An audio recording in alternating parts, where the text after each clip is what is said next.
We're back again with another project. As we know, the cheap parts, our cheap top end is not finished yet. It just needs, finish the break-in and it's done. Videos are coming soon on that if they're already up. I don't know how I put things in order.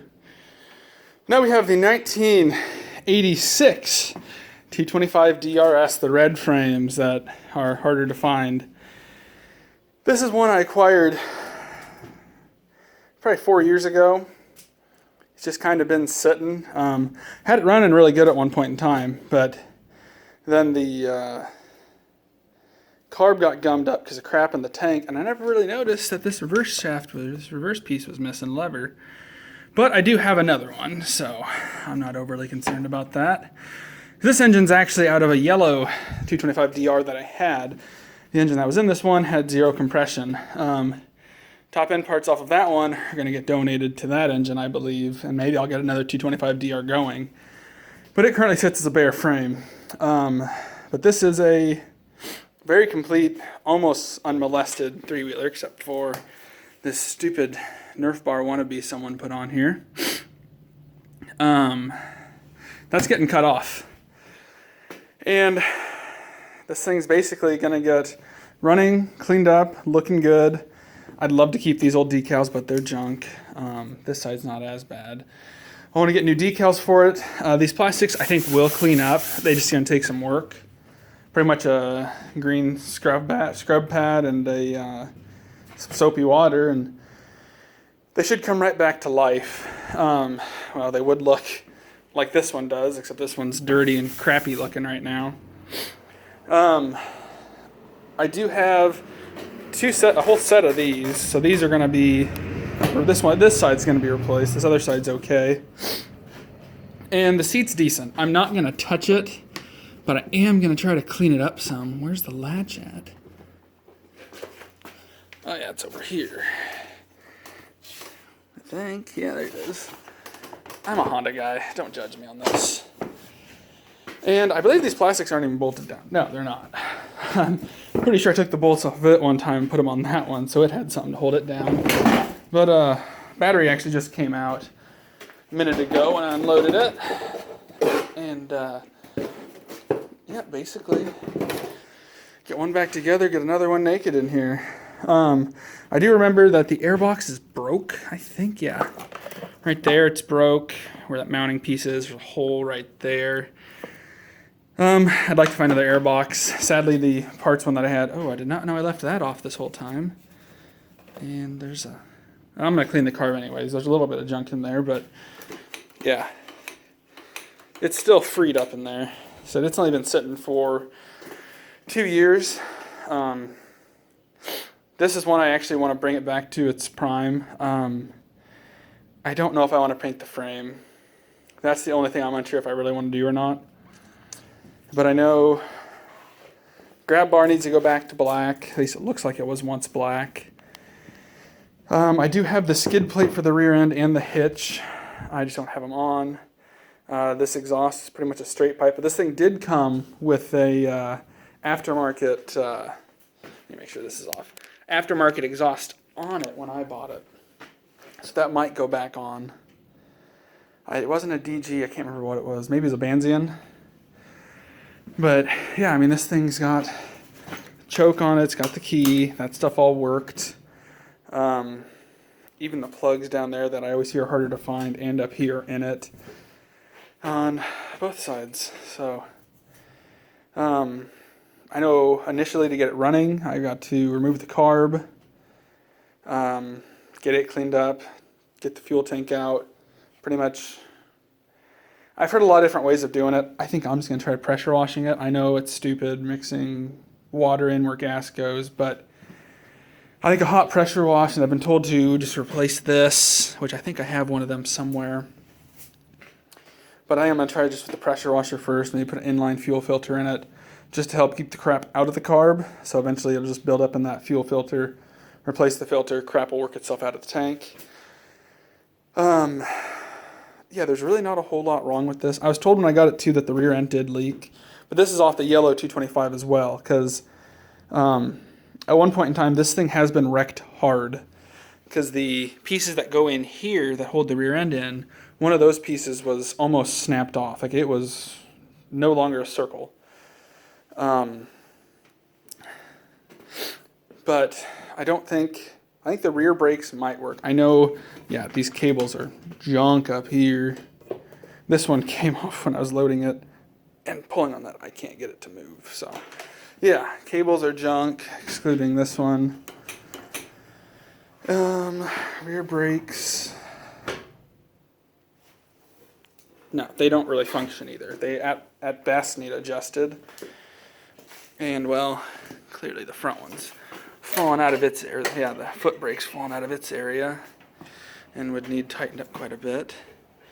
I feel like there should be a bracket back here too to hold these into place, but I don't see one. That's the good thing about having more than one of these. You can just look at the other one. And yeah, there's a bracket missing right there. Like I said, I have the whole other rear end, so I'm not overly concerned about those parts. Yeah, I don't think that there's anything else too crazy about this. Thing's fairly unmolested. I'm not even going to try to start it right now because there's no point. I guess I do know also that the starter solenoid is bad, which it is right there. I have one of those already. Need to put a new end on this wire, which I had at one point in time, but I've moved.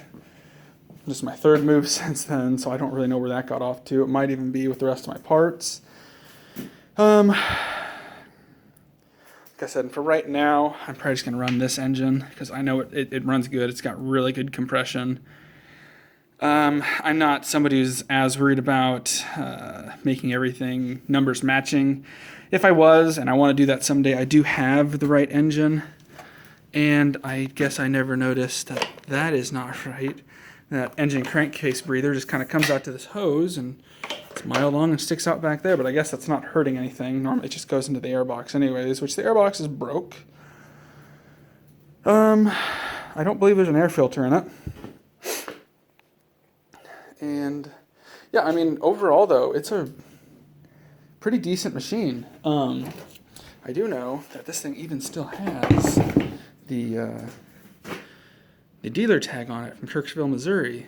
I remember when I first got this thing, I did call them, and this thing's old enough though, they didn't have any record of it, sadly. I was really hoping to get some record of it and just kind of know where it's come from, because I got it from a guy in southern Iowa. And that guy lived about half an hour from the Missouri border. So I mean, to my knowledge, assuming he was the second one to own it, even if not, it didn't really go very far. We're still in southeast Iowa with it. So it has not traveled very far in its life.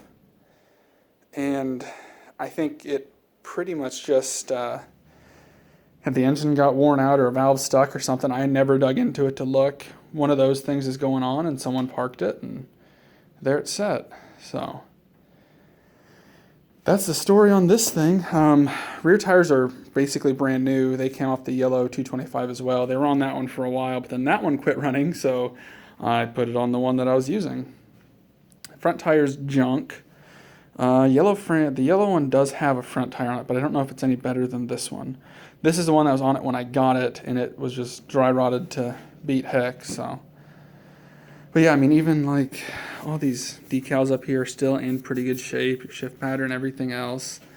That'd be one of those things I really wouldn't want to touch, just because I like originality of this thing. And like I said, the gold forks, they've got some wear on them, but I'm probably going to leave them as they are because that's the original anodized gold on there. Sadly, the fork boots are junk because I know you can't really find them very much with that. You can find aftermarkets, but they don't have that piece on them, which is like a weird breather thing. I don't really understand what it does. But yeah, those are OEM shock boots still. Sadly, they're junk, but it's 30-some years old and had a rough life for a little while there. What do you expect? But surprisingly, this one is in much, much, much nicer shape than that one, even though they're a year apart. That thing had a headlight in it once when I got it, but I did that one because I wanted functionality. But that one's had the entire electrical system on it thoroughly screwed. I don't know if there's an electronic component hooked up to it. I don't know how the light works or why the light works, but I don't complain. I know kill switches, everything like that. These don't work. The headlight, high-low stuff doesn't work. Apparently, there's a screws missing out of this because I see there's tape on it, which could have been me. I don't know. I've had this thing since I was like 18, I think. So about 9 years. So that was my second ever three-wheeler, so that's why it's still hanging around with me. And I've almost done nothing to it, but now the cheap top end. But yeah, this one I've had for a number of years, and it's been sitting outside, well, underneath the trailer for a while now. And this is one I'm happy I can finally get to. If nothing else, it's in a garage, so it's not in the elements. I know when this one's done, it's going to go outside in a little makeshift tent that I've got.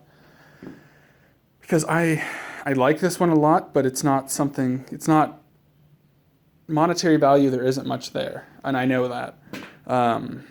It's more of sentimental, which doesn't mean diddly squat to anybody else. But if I still had my first ever three-wheeler, I probably really wouldn't care about this one. It probably would have been gone by now, but I don't have that one. And yeah, that's enough pride rambling. That's kind of the plan with this one. I'm thinking all the bearings on it, I think, were good. I know rear brake pads and these are pretty easy to do. I've done it on this one. This has more been my test wheeler for things. That's why it's got the cheap top end, things like that. And yeah, sadly me doing both of these is kind of pushing that one off to the side. But I'm still waiting on parts for the racing 250R, and once I get those parts in, then I'll probably be more in 250R mode. But for now, I guess we're working on 225s. So yeah, that's going to be the 225DR S 1986 build. It's not really much of a build. I guess let's call it a halfway restoration, because trust me, I'm not going to restore this thing back to brand new. I just want to make it look like a decent rider. Remember 2 or 3 years ago, I actually tried selling this thing, and no one wanted to pay, in my opinion, what it's worth. But hey, tomato, tomato. Everyone's got their own opinion, and yeah, I'm pretty happy that it didn't sell, and that's why. Remember, I also put a slightly higher price tag on it, knowing what it was and knowing I didn't want some dumb kid to end up with it. I also recall there was a lot of naysayers saying like, "Well, these are all simple fixes. Why don't you just do it?" And I tried explaining to these people, "Hey, I just lost my shop. I have nowhere to put this. I'd rather get it sold than it sits." No one bought it, so. Here we are. We finally have not really a shop, but at least a place to work on stuff. So, yeah, I'm kind of happy this thing didn't sell, and I'm excited to see what we can do with her now. So, like I said, the 250Rs are coming. The racing one's still at powder coat, sadly, because the engine is looking good right now. I'm not done with it at all, though. I'm gonna dress it up more than that. But yeah, we're gonna see what we can do to this thing now. So, thanks for watching.